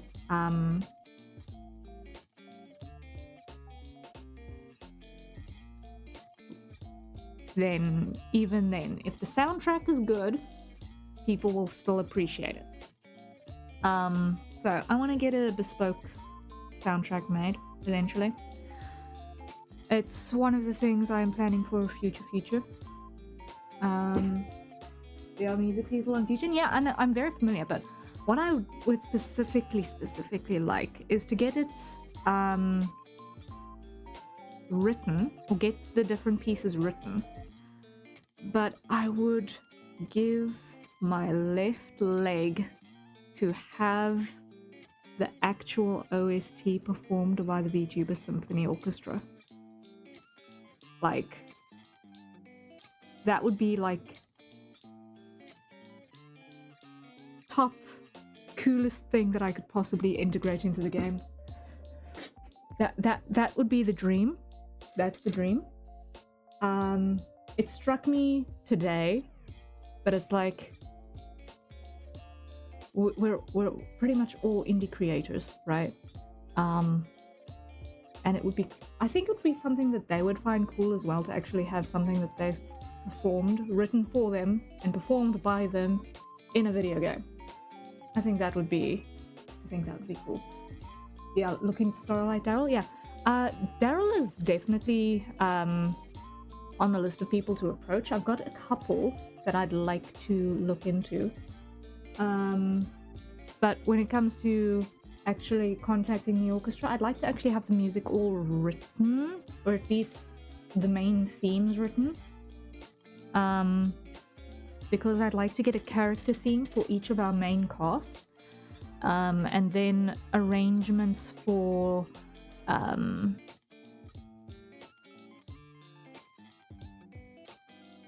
different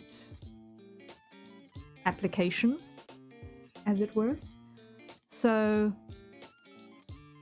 there needs to be a battle theme for each one. That's something that absolutely has to be there. and there needs to be a melancholy arrangement for each one, and a cheerful arrangement for each one.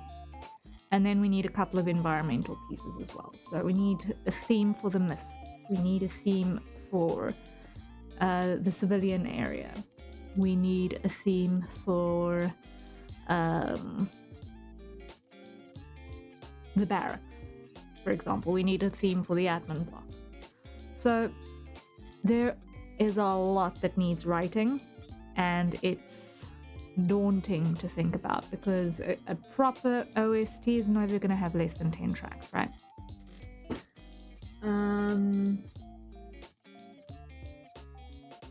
There's a video project I'm working on putting together that I'd eventually like to get Daryl to do the score for. Yeah, no, that's awesome. Like, if you've got a composer that you absolutely want to work with on a thing, then that's always epic.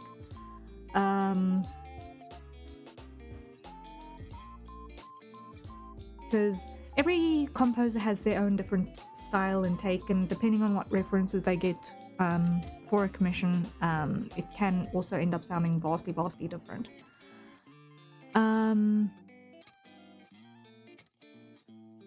But yeah, it's just something that struck me while I was listening to some phonics stuff earlier. It just I just really want to get a bit of a sense of the aesthetic direction that I want to take Project Mystehaven in as I'm writing it. So I'm doing the visual development as I'm doing the writing, and with that I'm also trying to concept, okay, what does this thing sound like? Because that's also a major part of the entire experience, is what does the game sound like? So for me, the soundtrack is a really important thing. And I'd almost go so far as to say it would actually significantly impact the visual direction as well. Reminds me there's an academy building I need to do some more work on. Right. I also still need to... I have a theatre building that I'm still trying to plug away at the full plan for as well. Ugh, okay. Yeah, because that one is kind of an important one for a utility space that I'm putting together. It's a whole opera house, actually.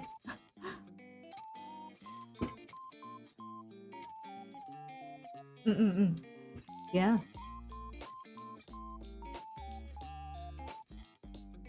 No, there's a whole lot to do. There's a lot to do. But we'll get there.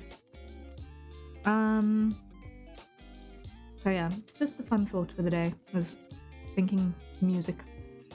Because it is going to also, I think, impact the visuals a little bit. Just a little. Itty bitty little bit. But yeah. Fun times. I gotta go now.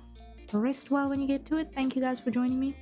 I promise that for next time I will actually send notifications out. Because I did not today. Kind of just ran out of brain juice on top of everything else. So, yeah, we are streaming on YouTube primarily going forward. Well, strictly on YouTube going forward. I might still have a no chat stream heading over to X to direct people here. Still waiting on the go live feature on Blue Sky to come out of beta, so that we can see, okay, is the YouTube integration going to work on that one as well? Because when that happens, oh, it'll be a lifesaver.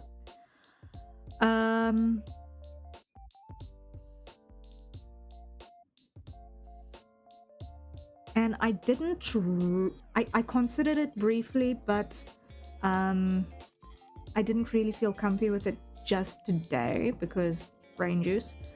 But I'm also gonna try and post go lives on Myoshi as well. Not that I expected anyone will actually look at it, but you know what? Gotta try, right? Gotta try. Yeah, so fun times. Anything else? Anything else? Anything else?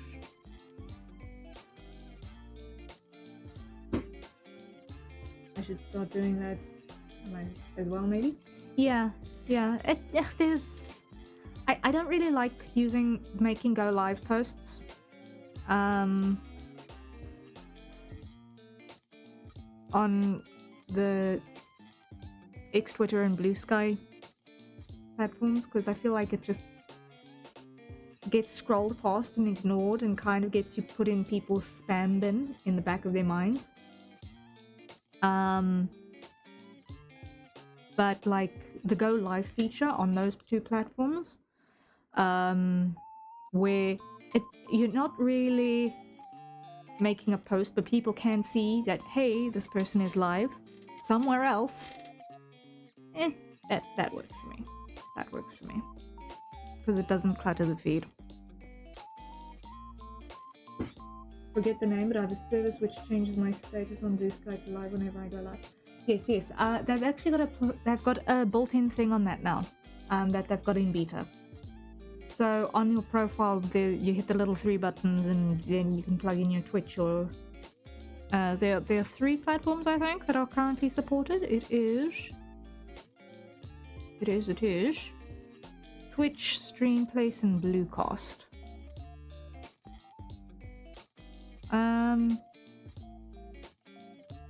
That can put a go live button on Blue Sky at the moment.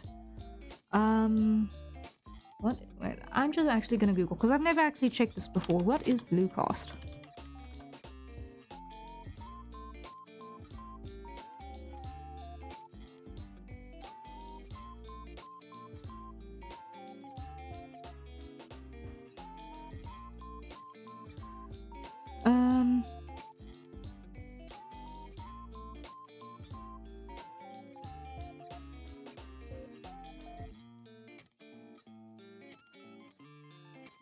Streaming with your Blue Sky account. Okay. One will need to read more on this. Bookmark. To VTubing. Done. Okay, I will read that another time. The service I have monitors my Twitch and makes the change automatically. I see. Okay. Well, if you can remember, I would love to get a DM about that. Because automated things are really, really helpful. And if it can work with Blue Sky's adding actual live streaming, yeah, like Bluecast is not in Blue Sky native.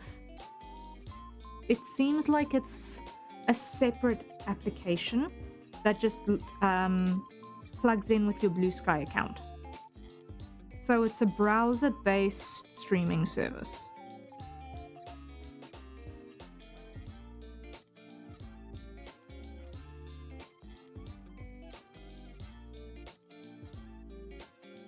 Interesting.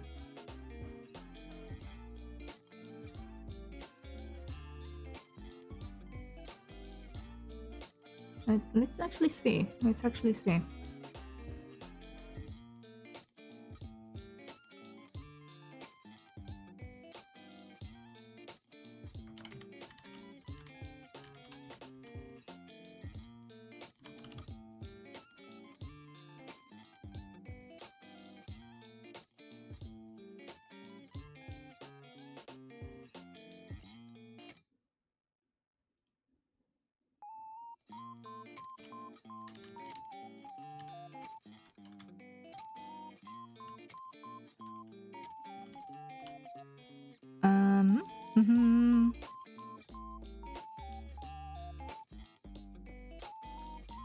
Copy that.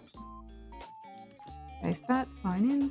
I think it was something I found under Streamer Tool on the Gremlin Squad Discord. I see.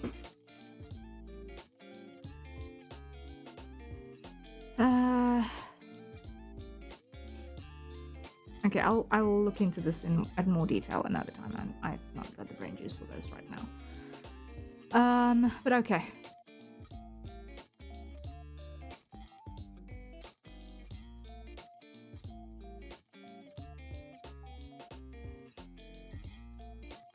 Yeah, that has been the day.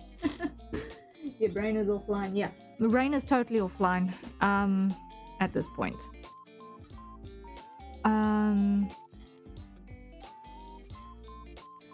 Let's phrase it this way. I have been a lot of anxiety for the last week. With a whole bunch of stuff going on. And I have been perpetually dizzy since near as makes no difference 6 hours ago, so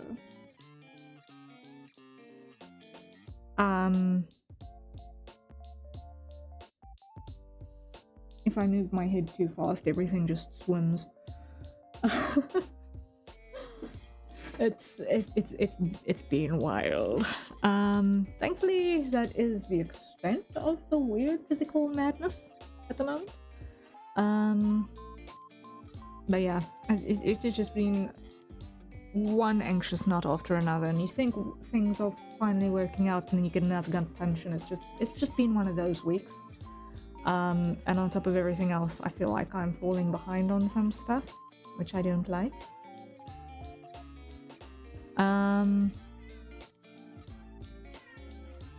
Oh, Chaos Cat, I will help feed you now.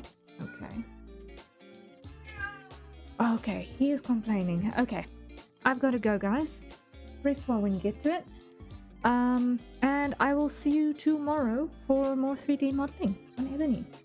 Thank you, guys, and until next time, cheery bye.